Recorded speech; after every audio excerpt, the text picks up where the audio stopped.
+2 political science online video class. എല്ലാവർക്കും +2 political science online video ക്ലാസ്സിലേക്ക് സ്വാഗതം. ഇന്നത്തെ ക്ലാസ്സിൽ നമ്മൾ ഡിസ്കസ് ചെയ്യാൻ പോകുന്നത് ചാപ്റ്റർ 5 ഫസ്റ്റ് പാർട്ടിലെ അഞ്ചാമത്തെ അധ്യായത്തിനെ കുറിച്ചാണ് ചർച്ച ചെയ്യുന്നത്. Challenges two and the restoration of the Congress system എന്ന് പറഞ്ഞാൽ എന്താണ്? കോൺഗ്രസ് വ്യവസ്ഥ, വെല്ലുവിളിയും പുനഃസ്ഥാപനവും.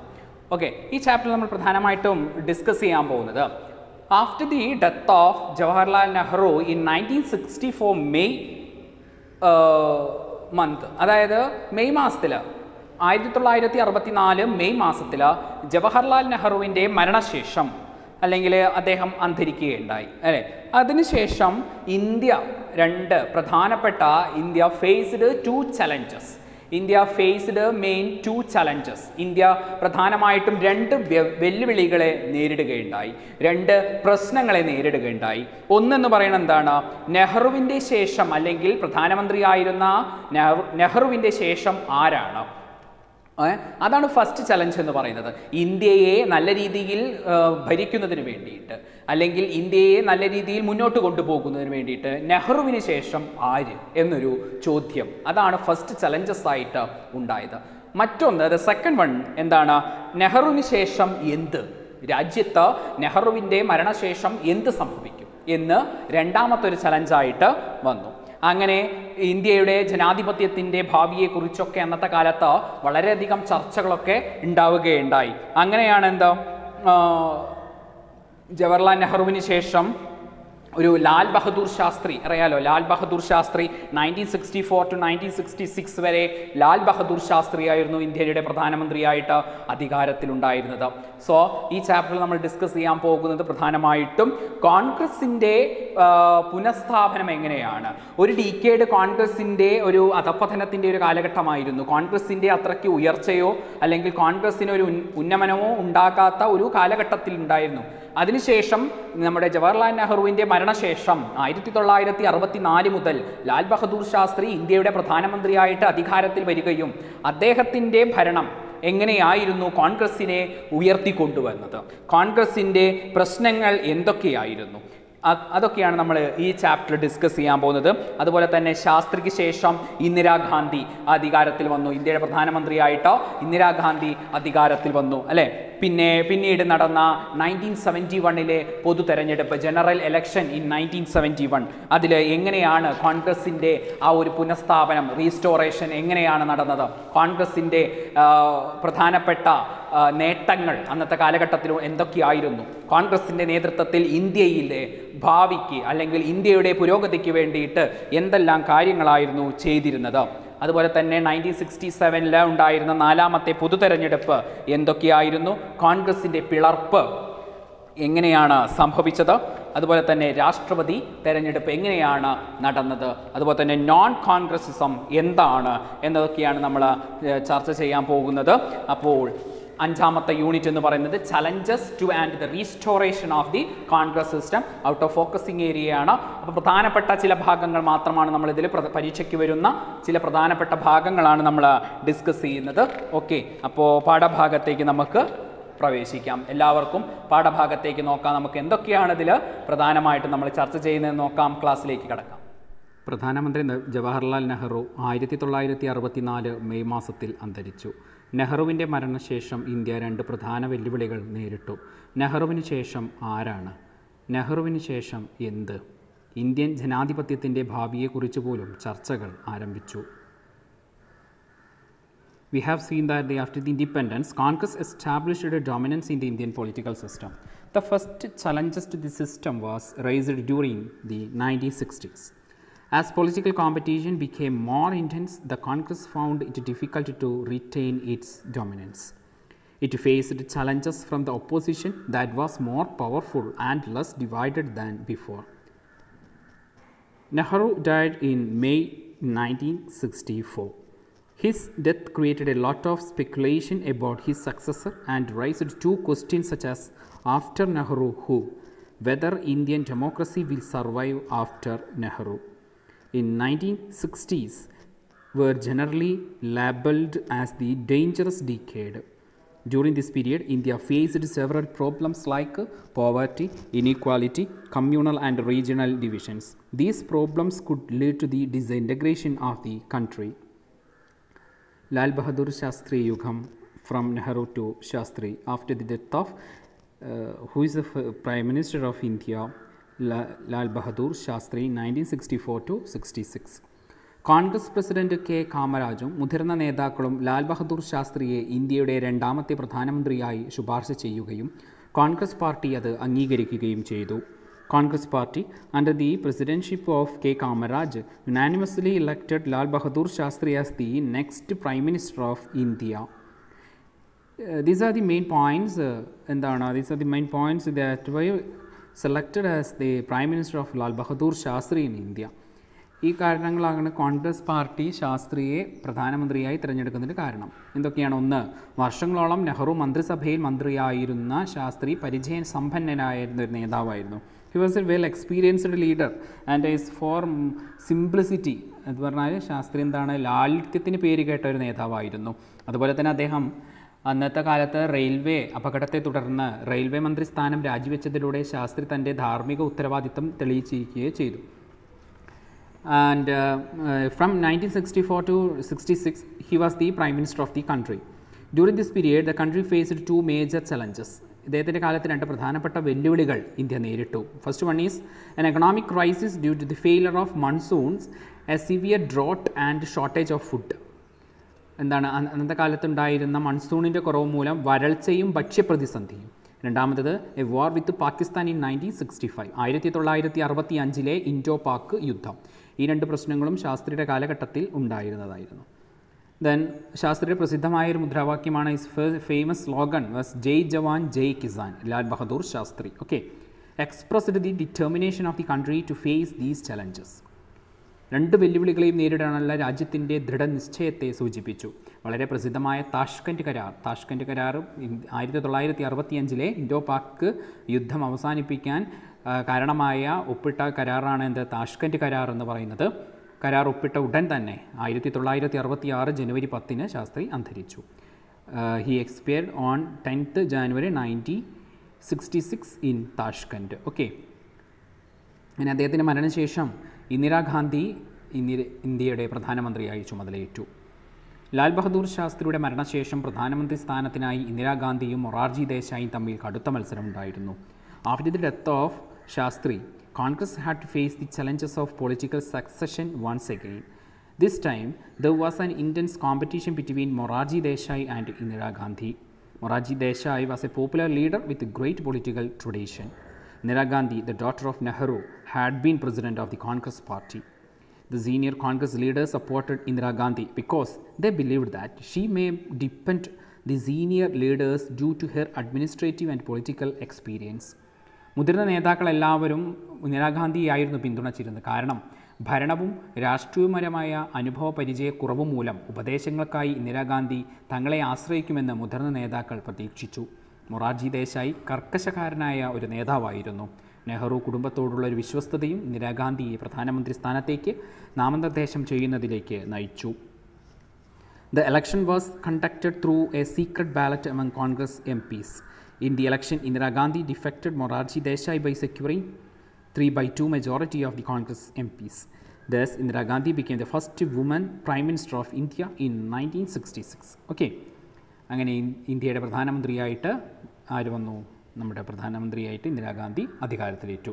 ദ ഫോർത്ത് ജനറൽ ഇലക്ഷൻ 1967, 1967 നാലാമത്തെ പൊതു തെരഞ്ഞെടുപ്പ് എന്താണ് നോക്കാം. 1967 പൊതു തെരഞ്ഞെടുപ്പ് ഇന്ത്യയുടെ രാഷ്ട്രീയ ചരിത്രത്തിലെ ഒരു വഴിത്തിരിവായിരുന്നു. നിരവധി ഘടകങ്ങൾ കാരണം കോൺഗ്രസ് ഗുരുതരമായ വെല്ലുവിളികൾ അന്നത്തെ കാലത്ത് നേരിട്ടു. It was in the election that the basis of Congress party was shaken for the first time. It is considered as a landmark in the political history of India. Some major problems that faced by the Congress party, first one is രണ്ട് പ്രധാനമന്ത്രിമാർ തുടർച്ചയായി വർഷങ്ങളിൽ മരണപ്പെട്ടു. Okay, പുതിയ പ്രധാനമന്ത്രി അനുഭവ പരിചയമില്ലാത്ത ഒരാളായിരുന്നു. ഗുരുതരമായ സാമ്പത്തിക പ്രതിസന്ധി, എക്കണോമിക് ക്രൈസിസ്, കാർഷിക വ്യാവസായിക ഉൽപ്പന്നത്തിൻ്റെ കുറവ്, ഫുഡ് സ്കേസിറ്റി, ഭക്ഷ്യക്ഷാമം നിലനിന്നു, വിലക്കയറ്റം, സൈനിക ചെലവ് വർധനവുണ്ടായി, വിദേശ നാണ്യ ശേഖരണം കുറഞ്ഞു. Price rise and popular protesters, വർദ്ധിച്ചു വരുന്ന തൊഴിലില്ലായ്മ, രാജ്യത്ത് ജനകീയ പ്രക്ഷോഭങ്ങൾ, armed agrarian struggle and agitation for equality, Hindu Muslim rights, unity in the opposition parties, 2 PMs died in quick succession, unemployment issue, inexperienced prime minister. ഇതൊക്കെ എന്തിന് കാരണമായി? കോൺഗ്രസിൻ്റെ അന്നത്തെ കാലഘട്ടത്തിലെ പൊതു തെരഞ്ഞെടുപ്പിൽ രാഷ്ട്രീയ പാർട്ടി കോൺഗ്രസിൻ്റെ വെല്ലുവിളിക്ക് കാരണമായി. നോൺ കോൺഗ്രസിസം എന്താണ് നോക്കാം, പരീക്ഷയ്ക്ക് വരുന്നൊരു ഭാഗമാണ്. എന്താണ് നോൺ കോൺഗ്രസിസം? തങ്ങൾക്കിടയിലെ ഐക്യമില്ലായ്മയാണ് കോൺഗ്രസിനെ അധികാരത്തിൽ നിന്ന് നിർത്തുന്നുവെന്ന് മനസ്സിലാക്കിയ പ്രതിപക്ഷ പാർട്ടികൾ കോൺഗ്രസ് വിരുദ്ധ മുന്നണികൾ രൂപീകരിക്കുവാൻ തീരുമാനിച്ചു. പ്രത്യയശാസ്ത്രപരമായി വ്യത്യസ്തമായ രാഷ്ട്രീയ പാർട്ടികൾ കോൺഗ്രസ് പാർട്ടിയെ പരാജയപ്പെടുത്തുന്നതിനായി തിരഞ്ഞെടുപ്പ് സഖ്യങ്ങളിൽ ഏർപ്പെടുവാൻ തീരുമാനിച്ചു. The opposition political parties realized that the division of their vote kept the Congress in power. So, ideologically different political parties formed anti-Congress fronts to defeat the Congress. The term non-Congressism was coined by Ram Manohar Lohia. ഇന്ദിരാഗാന്ധിയുടെ അനുഭവ പരിചയക്കുറവും കോൺഗ്രസിലെ ഗ്രൂപ്പിസവും തെരഞ്ഞെടുപ്പിൽ വിജയിക്കുവാൻ ഏറ്റവും മികച്ച അവസരം നൽകിയെന്ന് അവർക്ക് തോന്നി. ഈ തന്ത്രത്തെ നോൺ കോൺഗ്രസിസം എന്നാണ് റാം മനോഹർ ലോഹ്യ വിശേഷിപ്പിച്ചത്. ഇന്ത്യയിലെ ജനാധിപത്യ വിരുദ്ധമായ കോൺഗ്രസ് ഭരണം അവസാനിപ്പിച്ച് ജനാധിപത്യം സംരക്ഷിക്കുന്നതിനായി പ്രതിപക്ഷ പാർട്ടികളുടെ ഐക്യം അനിവാര്യമാണെന്ന് പറഞ്ഞുകൊണ്ട് അദ്ദേഹം ഒരു സൈദ്ധാന്തികവാദ്യം മുന്നോട്ട് വെച്ചു. The theoretical argument of Lohia was that Congress rule was undemocratic and opposed to the interest of ordinary poor people. Therefore, the coming together of the non-Congress parties was necessary for reclaiming democracy for the people. ഇത് നോക്കാം, എന്താണ് electoral വേർഡിക്ട്സ് of 1967? തെരഞ്ഞെടുപ്പ് വിധി എന്താണെന്ന് നോക്കാം. 1967 തെരഞ്ഞെടുപ്പ് വിധി എന്താണെന്ന് നോക്കാം. ലോക്സഭാ തെരഞ്ഞെടുപ്പിൽ കോൺഗ്രസ് വിജയിച്ചത് തെരഞ്ഞെടുപ്പ് ചരിത്രത്തിലെ ഏറ്റവും കുറഞ്ഞ സീറ്റുകളോടെയാണ്. മുതിർന്ന കോൺഗ്രസ് നേതാക്കളും കേന്ദ്രമന്ത്രിമാരും പരാജയപ്പെട്ടു. 7 സംസ്ഥാന നിയമസഭാ തെരഞ്ഞെടുപ്പുകളിൽ കോൺഗ്രസ് പരാജയപ്പെടുകയും മറ്റ് 2 സംസ്ഥാനങ്ങളിൽ സർക്കാരുകൾ രൂപീകരിക്കുന്നതിൽ പരാജയപ്പെടുകയും ചെയ്തു. പഞ്ചാബ്, ഹരിയാന, ഉത്തർപ്രദേശ്, മധ്യപ്രദേശ്, ബീഹാർ, പശ്ചിമ ബംഗാൾ, ഒറീസ, മദ്രാസ്, കേരളം എന്നിവിടങ്ങളിൽ കോൺഗ്രസ് ഇതര സർക്കാരുകൾ രൂപീകരിക്കപ്പെട്ടു. തമിഴ്നാട്ടിലെ DMK സർക്കാർ സ്വന്തമായി ഭൂരിപക്ഷമുള്ള ഇന്ത്യയിലെ ആദ്യത്തെ നോൺ കോൺഗ്രസ് സർക്കാരായിരുന്നു. Congress got a majority in Lok Sabha with the lowest seat in 1952. Half of the cabinet ministers were defeated. Many senior Congress leaders were defeated. Congress lost power in 9 states. DMK, a regional political party, was clear majority in the Madras Legislative Assembly. Contemporary political observers describe this election verdict as a political earthquake. Okay, കൂട്ടുകെട്ടുകൾ. ഇതര പാർട്ടികൾ രൂപീകരിച്ച സഖ്യ സർക്കാരുകളുടെ SVD, സംയുക്ത വിധായക് ദൾ സർക്കാരുകൾ എന്നാണ് വിശേഷിപ്പിച്ചത്. കോൺഗ്രസ് ഇതര പാർട്ടികൾ തമ്മിലുള്ള പ്രത്യയശാസ്ത്രപരമായ വ്യത്യാസങ്ങൾ SVD സർക്കാരുകളുടെ പ്രകടനത്തെ ബാധിച്ചു. If no single party gets clear majority in the election to form a government, 2 or more parties join together and form the government. This political phenomenon is called coalition government. Generally, there was no ideological agreement between the partners of these coalition government. ഈ നോക്കാം, കോൺഗ്രസിലെ പിളർപ്പ് എങ്ങനെയാണ്, എന്താണ് defection ആണ് നോക്കുന്നത് നമുക്ക് കൂട്ടുകെട്ട്. After the election of the 1967, the politics of the defection had become the important features of Indian politics. If a representative leaves the party on whose symbol he was elected as a join another party is called a defection. Okay. കോൺഗ്രസിൻ്റെ പിളർപ്പ് നോക്കാം, എങ്ങനെയാണ് split in the Congress party. ശക്തരും സ്വാധീനമുള്ളവരുമായ കോൺഗ്രസ് നേതാക്കളുടെ ഒരു കൂട്ടമായിരുന്നു syndicate. അവരുടെ ഉപദേശങ്ങൾ പാലിക്കണമെന്ന പ്രതീക്ഷയിൽ ഇന്ദിരാഗാന്ധിയെ ഇന്ത്യയുടെ 3ാമത്തെ പ്രധാനമന്ത്രിയായി നിയമിക്കുന്നതിൽ സിൻഡിക്കേറ്റ് ഒരു പ്രധാന പങ്ക് വഹിച്ചു. എന്നാൽ ഇന്ദിരാഗാന്ധി മുതിർന്ന നേതാക്കളെ മാറ്റി നിർത്തി പാർട്ടിക്ക് പുറത്തുനിന്നുള്ള ഒരു കൂട്ടം ഉപദേശകരെ തിരഞ്ഞെടുത്തു. സിൻഡിക്കേറ്റിൽ നിന്ന് സ്വാതന്ത്ര്യം നേടുന്നതിനും കോൺഗ്രസ് പാർട്ടിയുടെ നഷ്ടപ്പെട്ട പ്രതാപം വീണ്ടെടുക്കുന്നതിനും ഇന്ദിരാഗാന്ധി ധീരമായൊരു തന്ത്രം സ്വീകരിച്ചു. ഇടതുപക്ഷ ചായ്വോടെയാണ് അവർ പുതിയ പത്തിന പരിപാടി സ്വീകരിച്ചത്. 1967 ഇന്ദിരാഗാന്ധിയുടെ പ്രസിദ്ധമായ പത്തിന പരിപാടിയിൽ ഉൾപ്പെടുത്തിയ ചില പ്രധാന കാരണങ്ങൾ എന്തൊക്കെയാണെന്ന് നോക്കാം. Okay, even though Congress could retain power at the center in the general election in 1967, it had to face a major split in 1969. The political and power rivalry between Indira Gandhi and the syndicate group within the Congress ultimately created a split in the party. Syndicate means a group of powerful and influential leaders from within Congress. It was led by K. Kamaraj. In the earlier they played a vital role in the installation of Indira as a prime minister. The syndicate expected Indira Gandhi to follow their advices. Gradually, Indira Gandhi sidelined the senior leaders and sought advice from outside the party. Two challenges before Indira Gandhi and independence from syndicate regained the lost strength of the Congress. In May 1967, Indira Gandhi formulated a 10-point program. It includes social control of ബാങ്കുകളുടെ സാമൂഹിക നിയന്ത്രണം, nationalisation of general insurance, പൊതു ഇൻഷുറൻസിൻ്റെ ദേശസാൽക്കരണം, ceiling on urban poverty, ഗ്രാമീണ മേഖലയിലെ ദരിദ്രർക്ക് വീടുകൾ, public distribution of food grains, ഭക്ഷ്യധാന്യങ്ങളുടെ പൊതുവിതരണം, ലാൻഡ് റിഫോംസ്, ഭൂപരിഷ്കരണം. ഇന്ദിരാഗാന്ധി ആരംഭിച്ച ഇടതുപക്ഷ ആഭിമുഖ്യമുള്ള ഈ 10 പരിപാടിയിൽ സിൻഡിക്കേറ്റിന് ഗുരുതരമായ എതിർപ്പ് ഉണ്ടായിരുന്നു. നോക്കാൻ പോകുന്നത് 1969 രാഷ്ട്രപതി തെരഞ്ഞെടുപ്പ്. 1969 പ്രസിഡന്റ് തെരഞ്ഞെടുപ്പിലെ സ്ഥാനാർത്ഥിയായിരുന്ന എൻ സഞ്ജീവ റെഡ്ഡിയെ കോൺഗ്രസ് പാർട്ടി നാമനിർദ്ദേശം ചെയ്തു. സ്വതന്ത്ര സ്ഥാനാർത്ഥിയായി നാമനിർദ്ദേശം സമർപ്പിക്കാൻ അന്നത്തെ ഇന്ത്യൻ വൈസ് പ്രസിഡന്റ് വി ഗിരിയെ ഇന്ദിരാഗാന്ധി പ്രോത്സാഹിപ്പിച്ചു. എസ് സഞ്ജീവ റെഡ്ഡിക്ക് വോട്ട് ചെയ്യണമെന്ന് കോൺഗ്രസ് എംപിമാരോടും MLAമാരോടും ആവശ്യപ്പെട്ട് AICC president S Nijalingappa whip നൽകി. ഇന്ദിരാഗാന്ധിയെ അനുകൂലിക്കുന്നവർ AICCയുടെ ഒരു പ്രത്യേക യോഗം വിളിച്ചു ചേർക്കണമെന്ന് അഭ്യർത്ഥിച്ചു. അതുകൊണ്ടാണ് ഈ ഭാഗത്തെ റിക്വിസിഷനിസ്റ്റ് അഭ്യർത്ഥനവാദികൾ എന്ന് വിളിക്കുന്നത്. ഇന്ദിരാഗാന്ധി വി ഗിരിയെ നിശബ്ദമായി പിന്തുണയ്ക്കുകയും ചെയ്തു. MPമാരോടും MLAമാരോടും ഇഷ്ടമുള്ള സ്ഥാനാർത്ഥിക്ക് മനസ്സാക്ഷി വോട്ട് ചെയ്യാൻ ആഹ്വാനം ചെയ്യുകയും ചെയ്തു. എൻ സഞ്ജീവ റെഡ്ഡിയെ വി ഗിരി തിരഞ്ഞെടുപ്പിൽ പരാജയപ്പെടുത്തി. The official candidate of the Congress was Neelam Sanjeeva Reddy. Indira Gandhi supported V. Giri, who contested as the independent candidates. The Congress President S. Nijalingappa issued a whip to all the Congress MPs and MLAs to vote for N.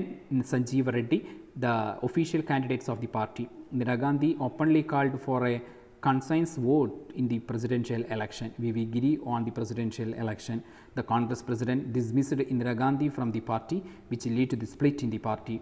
N. Sanjeeva Reddyയുടെ പരാജയം കോൺഗ്രസിൽ പിളർപ്പിന് കാരണമായി. സിൻഡിക്കേറ്റിൻ്റെ നേതൃത്വത്തിലുള്ള കോൺഗ്രസും ഇന്ദിരാഗാന്ധിയുടെ നേതൃത്വത്തിലുള്ള കോൺഗ്രസും രൂപീകരിക്കപ്പെട്ടു. ഈ രണ്ട് പാർട്ടിയെ പഴയ കോൺഗ്രസ്, പുതിയ കോൺഗ്രസ് എന്നും അറിയപ്പെട്ടു. Congress O, organization led by syndicate. Congress R, reorganization led by Indira Gandhi. നോക്കാം 1971 പൊതു തെരഞ്ഞെടുപ്പ്. പാർട്ടി വിഭജനത്തെ തുടർന്ന് ഇന്ദിരാഗാന്ധി സർക്കാർ ന്യൂനപക്ഷമായി ചുരുങ്ങി. CPI, DMK തുടങ്ങിയ ചില രാഷ്ട്രീയ പാർട്ടികളുടെ പിന്തുണയോടെ ഇന്ദിരാഗാന്ധി സർക്കാർ അധികാരം നിലനിർത്തി. കാലാവധി പൂർത്തിയാകുന്നതിന് മുമ്പ് ലോക്സഭ പിരിച്ചുവിടുവാൻ ഇന്ദിരാഗാന്ധി ശുപാർശ ചെയ്തു. 5ാമത്തെ ലോക്സഭ തിരഞ്ഞെടുപ്പ് 1971 ഫെബ്രുവരിയിൽ നടന്നു. 1971 ഫെബ്രുവരിയിലെ പൊതു തെരഞ്ഞെടുപ്പ് ഇന്ദിരാഗാന്ധിയെ സംബന്ധിച്ചിടത്തോളം കടുത്ത മത്സരമായിരുന്നു. കോൺഗ്രസ് R ഇതിനകം ദുർബലമായ പാർട്ടിയുടെ ഒരു വിഭാഗം മാത്രമായിരുന്നു. പരിചയസമ്പന്നരായ നേതാക്കളാണ് കോൺഗ്രസ് O നയിച്ചത്. എല്ലാ പ്രധാന കമ്മ്യൂണിസ്റ്റ് ഇതര, കോൺഗ്രസ് ഇതര പാർട്ടികളും ഗ്രാൻഡ് അലയൻസ് അഥവാ മഹാസഖ്യം എന്നറിയപ്പെടുന്ന ഒരു തിരഞ്ഞെടുപ്പ് സഖ്യം രൂപീകരിച്ചു. എന്നാൽ കോൺഗ്രസ് R ഒരു കൃത്യമായ തിരഞ്ഞെടുപ്പ് അജണ്ടയും ക്രിയാത്മക മുദ്രാവാക്യവും ഉണ്ടായിരുന്നു. മറ്റു പാർട്ടികൾക്ക് ഇത് ഇല്ലായിരുന്നു. ഗ്രാൻഡ് അലയൻസിൻ്റെ ഒരേയൊരു ലക്ഷ്യം ഇന്ദിരാ ഹട്ടാവോ, ഇന്ദിരയെ നീക്കം ചെയ്യുക ആണെന്ന് ഇന്ദിരാഗാന്ധി പറഞ്ഞു. ഇന്ദിരാഗാന്ധിയുടെ മുദ്രാവാക്യമായ ഗരീബി ഹട്ടാവോ, ദാരിദ്ര്യം നീക്കം ചെയ്യുക, പാവപ്പെട്ട ഇന്ത്യക്കാരെ ആകർഷിച്ചു. During the split in the Congress, the Indira Gandhi government became a minority government. It could remain in power only with the support of DMK and CPI. Indira Gandhi knew that she could continue in power for a long period depending on the support of other political parties. So, in December 1970s, Indira Gandhi's government recommended the dissolution of Lok Sabha and the holding of fresh election. It was really a bold and surprising decision. The 5th general election of Lok Sabha was held by February 1971. Everybody believed that the real organization strength of the Congress party was under the command of Congress O. To make matters worse for Indira Gandhi, all non-Congresses and non-communist opposition parties formed an electoral alliance known as Grand Alliance. The Congress R made an alliance with the CPI. The Grand Alliance entered the election arena with the slogan Indira Hatavo, remove Indira. When the opposition party made personal attacks, Indira Gandhi concentrated more on the issue of the country.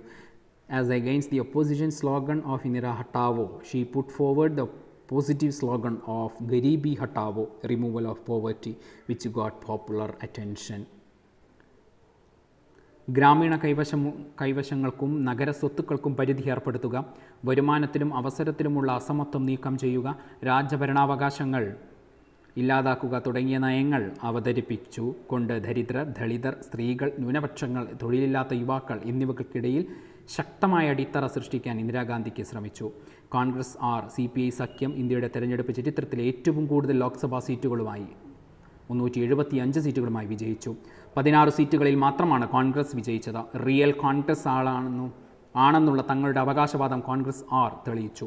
40-ൽ താഴെ നിയോജക മണ്ഡലങ്ങളിൽ മാത്രം വിജയിച്ച മഹാസഖ്യം ഒരു വലിയ പരാജയമായിരുന്നു. The Congress and the CPM alliance secured amazing majority in the election. They got 3/3 majority in the election.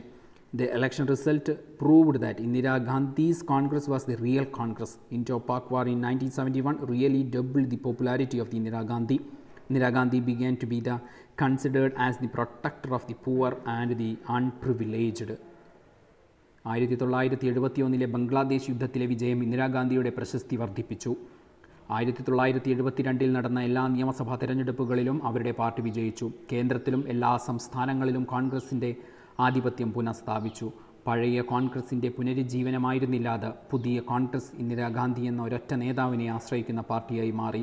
Party സംഘടന ഈ ദിവസങ്ങളിൽ ദുർബലമായിരുന്നു. പാർട്ടിക്കുള്ളിൽ ആധിപത്യം കുറഞ്ഞു വന്നു. The new Congress under the leadership of Indira Gandhi was entirely different from the old Congress. It relied entirely on the popularity of the supreme leader. The organizational structure of the party was very weak. It could not accommodate different opinions and interests within the party. Okay, ഇത്രയാണ് പ്രധാനമായിട്ടും ഈ ചാപ്റ്ററിൽ discuss ചെയ്യാനുള്ളത്. നമുക്ക് അടുത്ത പാഠഭാഗം അടുത്ത ക്ലാസ്സിൽ നമുക്ക് ഡിസ്കസ് ചെയ്യാം. Okay, thank you.